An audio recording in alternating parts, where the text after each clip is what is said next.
সাভারের আশুলিয়ায় ৩টি পোশাক কারখানার শ্রমিকদের মধ্যে সংঘর্ষে রুকিয়া বেগম নামের এক নারীর মৃত্যু হয়েছে। এ সময় অর্ধশতাধিক শ্রমিক আহত হয়। মঙ্গলবার সকালে আশুলিয়া থানার পরিদর্শক মোহাম্মদ কামাল হোসেন বিষয়টি নিশ্চিত করেছেন। নিহত রুকিয়া বেগম ম্যাসকট পোশাক কারখানার ফিনিশিং শাখার সহকারী সেলাই মেশিন অপারেটর পদে চাকরি করতেন। তিনি গাইবান্ধা জেলার বাসিন্দা বলে জানা গেছে। শ্রমিকরা জানায়, সকালে ম্যাসকট পোশাক কারখানার শ্রমিকরা কাজে যোগ দিতে আসেন, কিন্তু ওই পোশাক কারখানার গেটে 13(1) ধারায় বন্ধ থাকার নোটিশ দেখেন শ্রমিকরা।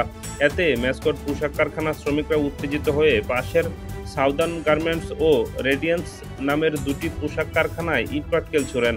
এ সময় ওই দুটি পোশাক কারখানার শ্রমিকরা বাইরে বেরিয়ে এসে পাল্টা ইট পাটকেল ছুড়লে ত্রিমুখী সংঘর্ষ হয়। এতে রুকিয়া বেগম নামের এক শ্রমিক গুরুতর আহত হন। পরে তাকে জিরাবো PM হাসপাতালে নেওয়া হয়। সেখানে চিকিৎসক তাকে মৃত ঘোষণা করেন। পোশাক শ্রমিকদের ত্রিমুখী সংঘর্ষের ঘটনায় অন্তত 50 জন শ্রমিক আহত হয়।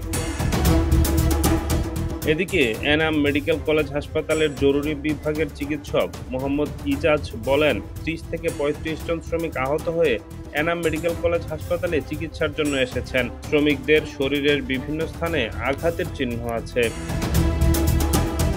ডেস্ক রিপোর্ট, নতুন সময়।